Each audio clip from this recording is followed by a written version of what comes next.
केवलम गुरु कृपा ही केवलम गुरु कृपा ही केवलम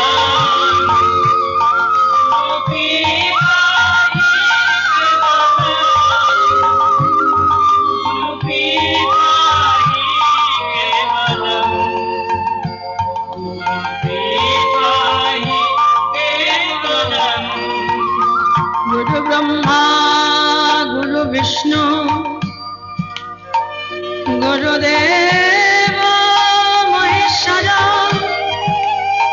गुरुरेव परम ब्रह्म तस्मै श्री गुरवे नमः गुरु कृपा ही केवलम गुरु कृपा ही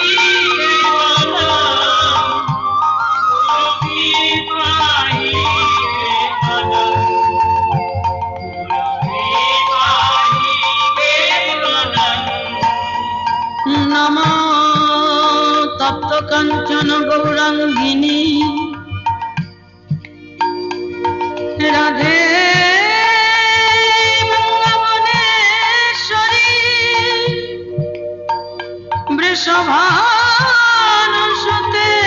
देवी तां नमामि हरि प्रिये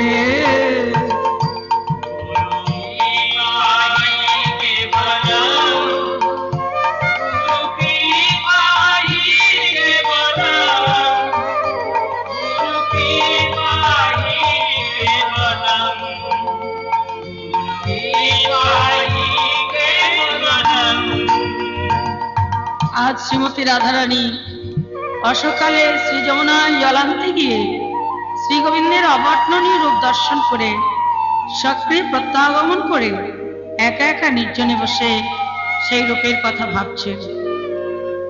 ওগো যমুনা যাইয়া শ্যামেরে দেখিয়া ঘরে আসে বিনোদিনী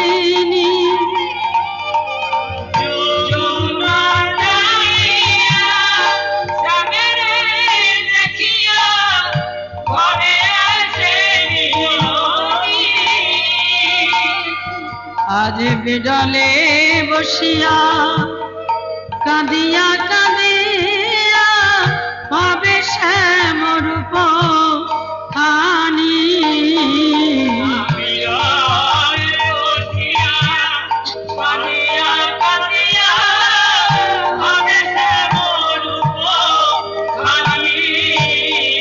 धनिया मारी निरजने बसे भावे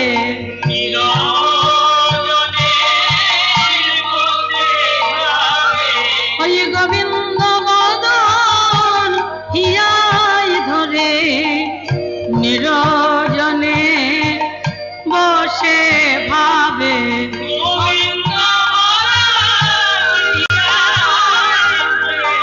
काउके किछुई বলিতে না রে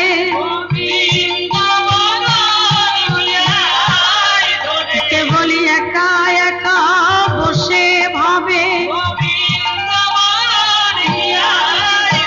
ধনী নিরজনে ভাবে শ্যাম রূপ খানি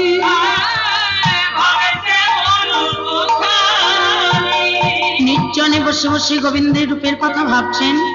এমন সময় গহেন কালে তথা আইল ললিতা সখীগণ সঙ্গে করি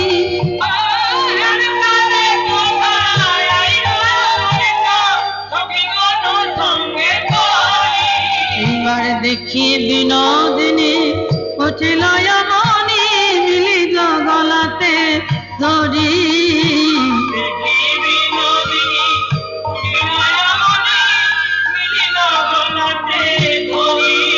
রাধারানী বলছেন ললিতা তোরা কি মনে করে এই সময় এসেছিস?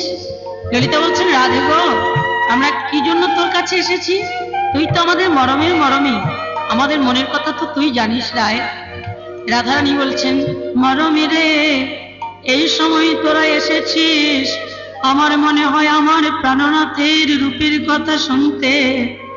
তখন ললিতা বলছেন, রাধে গো, ঠিকই বলেছিস, তুই হলে হরিদাসী, হরিদাসীর বদনে হরিকথা শুনতে বড় ভালোবাসি, তাই প্রকাশই করে বল গো ধ্বনি,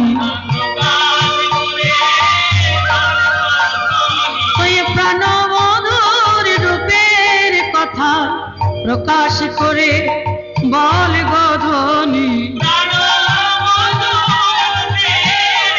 আমরা শুনে জীবন ধন্য করি, শুনে জীবনে ধন্য করি, প্রকাশ করে। রাধারানী বলে, মরমী রে, আমি আমার প্রাণমধুর রূপের কথা দিবানিশি বলতে পারি, কিন্তু শোনার মতো মানুষ নাই। সখিয়া বলছিল, রাধে, হরিকথা শোনার মানুষ পেলে না, এমন কি কথা বললি রায়, হরিকে তো সবাই ভালোবাসে। রাধারানী বলছেন, সকলের ভালোবাসা তো এক রকমের নয়, কেউ ভালোবাসে বন্ধু রূপে, কেউ ভালোবাসে পুত্র রূপে, কেউ ভালোবাসে পরমাত্মা রূপে, কেউ বা ভালোবাসে বিশ্বের পিতা রূপে। হরে ললিতা রে, যারা ভালোবাসে বন্ধু রূপে, যারা ভালোবাসে পুত্র রূপে, যারা ভালোবাসে পরমাত্মা রূপে, যারা ভালোবাসে বিশ্বের পিতা রূপে, এরা তো অভাগিনী রাধার কথা কেউ বুঝবে না। তো তোরা যখন শুনতে এসেছিস, শোন, অভাগিনী রাধার কথা একমাত্র তারাই বুঝবে। কারা জানিস? তোদের রাধার মতো ধৈর্য লজ্জা গুরু গৌরবাদী জলাঞ্জলি দিয়ে আমার গোবিন্দকে প্রতিরূপে বরণ করেছে, আমার গোবিন্দকে স্বামীর আসনে বসাইছে, তারা ছাড়া তো আমার মধুর রূপের কথা কেউ বুঝবে না। তবে বলি শোন, আমি যতটুকু পারি আমার প্রাণনাথের রূপের কথা বলে। আমার প্রাণনাথকে একদিন বলেছিলাম, কি জানিস বধুয়ে, আমি কি আর বলিব, আমি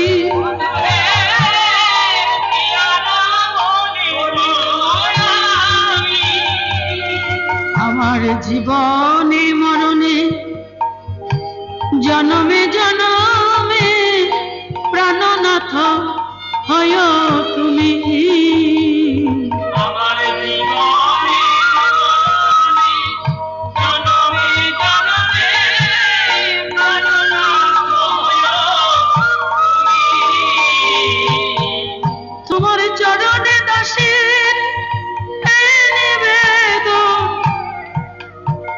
আমায় ভুলে যেও না। তোমার চরণে আছে এই নিবেদন, আমায় যেন ভুলে যেও না। আমি জনমের মতো দাসী হলো, প্রাণনাথ হইও তুমি।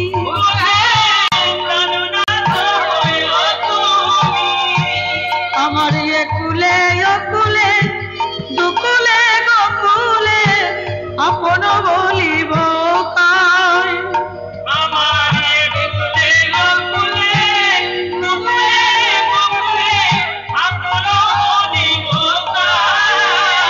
আমায় রাধা বলি কেহ শোধাইতে নাই, দাঁড়াবো কাহার ঠাই।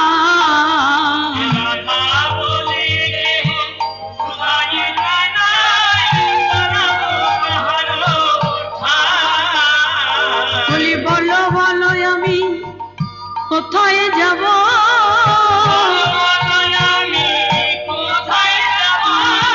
তোমার চরণে ছাড়া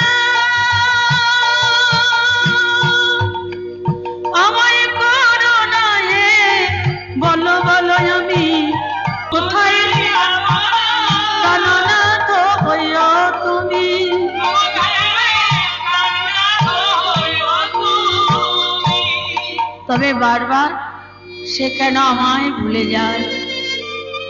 যমুনার তীরে গিয়ে যে রূপ দেখে এলাম, সেই রূপের কথা তোরা শুনতে চাস? বলি শোন।